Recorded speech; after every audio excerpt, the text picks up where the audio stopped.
400 قرآن دے نسخے پروگرام بیسوت امریکی فوجیاں جلائے اجے تو 150 بچہ مریا 400 قرآن دے نسخے جلے پاکستان میں خبر بھی اتنی ساری کسی نہیں لائی پورا میڈیا کھڑا ہوا ہے جی بچے مر گئے تو میں نے کہا قرآن جب جلے اس وقت کیا ہوا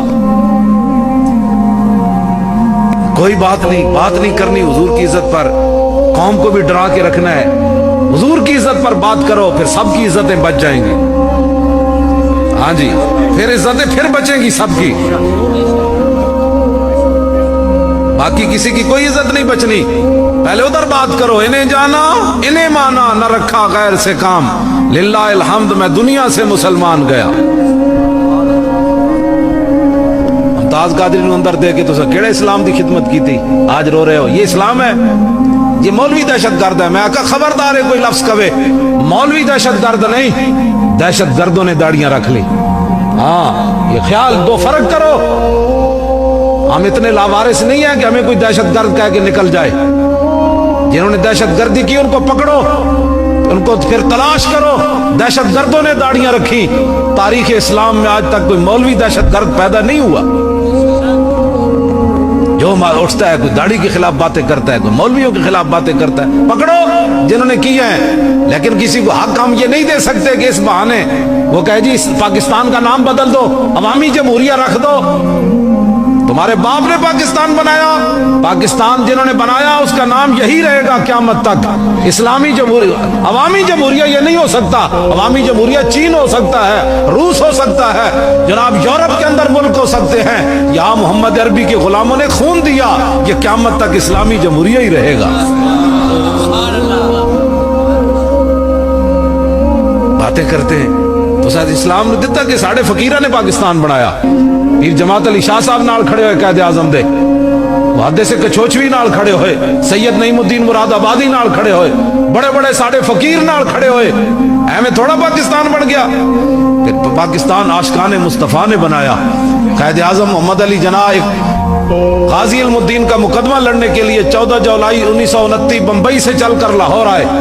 اقبال نے بلایا انہیں کہا عاشق رسول کا مقدمہ لڑو آج کہتے ہیں ممتاز قادری نے قانون کو ہاتھ میں لے لیا تو میں نے کہا پھر قائد اعظم کو چاہیے تھا کہ اقبال کو کہہ دیتے اس لڑکے نے تو قانون کو ہاتھ میں لیا ہے میں اس کا مقدمہ نہیں لڑتا علم الدین کدے کو پوچھ کے ماریا اقبال کو پوچھا دیدار علی شاہ کو پوچھا مولوی ظفر علی خان کو پوچھا پیر میر علی شاہ صاحب بھی زندہ سن انہوں کو جا کے پوچھا کس کو پوچھا مولانا حامد رضا بھی زندہ سن بڑے بڑے لوگ زندہ سن کسی کو نہیں پوچھا جا کے راجپال نے جناب دکانوں تے خنجر نال ذبح کر دیتا بعد قائد اعظم مقدمہ لڑنے کے لیے آئے عدالت میں پیش ہو گئے جج آئیں بائیں شائیں کرن لگا قائد اعظم محمد علی جناح جوش میں آ گئے فرمایا ججا تینوں پتہ ہی نہیں حضور دی امت نے حضور نال پیار کتنا ہے چبڑے تم کیا سمجھتے ہو بھائی وارث ہی کوئی نہیں رہے جو مرضی بکواس کرتا رہے جو مرضی پوچھنے والا ہی کوئی نہیں اپنے منہ سنبھالے سارے جنہوں نے دہشت گردی کیا ان کو پکڑو اس کی آڑ میں ہم داڑھی کی توہین نہیں سن سکتے داڑھیوں والے ایسے ہوتے ہیں اس کی زبان کاٹ دیں گے جو داڑھی پر بات کرے گا جنہوں نے بات کیا ان کو پکڑو ان کو ذبح کرو ہمیں کوئی اعتراض ہے ان پر لیکن اس بہانے کوئی داڑھی کی بات کرے اسلام کی خلاف یہ اسلام ہمیں درس دیتا ہے میں نے کہا تمہیں کس نے کہا یہ اسلام ہمیں درس دیتا ہے مجھے دے بخاری شریف یہ خبیب بن عدی صحابی رسول مکے کے اندر قید ہیں آپ پر جو ہے وہ تاریخی ظلم ہوا ٹک ٹکی پر باندھ کر کافروں نے بچے بھی بلا لیے عورتیں بھی بلا لی مرد بھی بلا لیے پورے مکے کے ارد گرد کے انہوں نے کہا حضور کا غلام ہمارے قابو آ گیا اب آؤ تمہارے بدر و عہد میں جو بندے مارے گئے اس ایک سے بدلہ لو صحابی رسول کو جناب ہر چیز کاٹ دی گئی جسم کا ایک ایک ٹکڑا انہوں نے کر پھانسی دینے سے پہلے آپ جب قید تھے بخاری شریف میں موجود ہے آپ کے ہاتھ میں استرا ہے ایک بچہ کھیلتے کھیلتے جا کر آپ کی گود میں جا کر بیٹھ گیا اب وہ تو قید تھے مشرکین نے ان کو پھانسی لگانی تھی اب جب انہوں نے دیکھا کہ بچہ گود پر بیٹھا ہے ہاتھ میں استرا ہے سارے چیخ اٹھے انہوں نے کہا کہ یہ تو اب بچے کو یا ذبح کر دے گا اپنی جان چھڑا لے گا یا بچے کو مار دے گا بھئی میں نے تو مرنا ہے بچہ گود میں بیٹھا ہے ہاتھ میں استرا ہے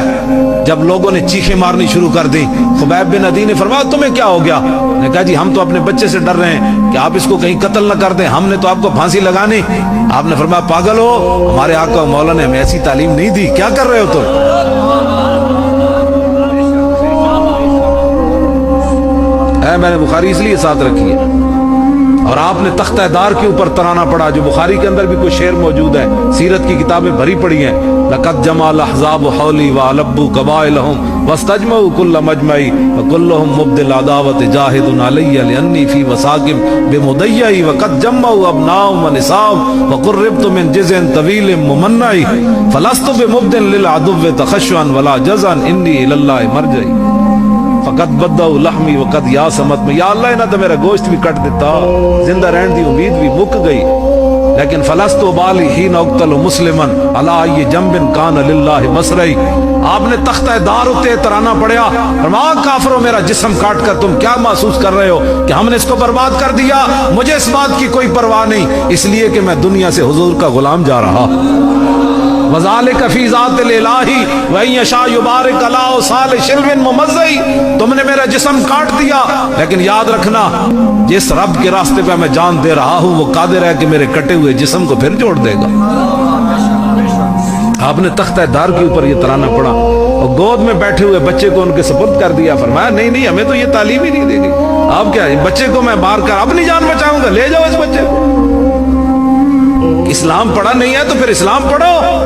ہر بندہ اٹھ کر اسلام اس بات کا درس دیتا ہے. میں نے کہا اسلام اس بات کا درس نہیں دیتا, لیکن اسلام بغیرتی کا درس بھی نہیں دیتا, یہ بھی یاد رکھنا. امن کا درس ضرور دیتا ہے, لیکن ناموس رسالت کے مقابلے میں امن کا درس نہیں دیتا. آپ کو کس نے کہا کہ ناموس رسالت پر کوئی بات کرے پھر اسلام امن کا درس دیتا ہے؟ فتح مکہ کے موقع پر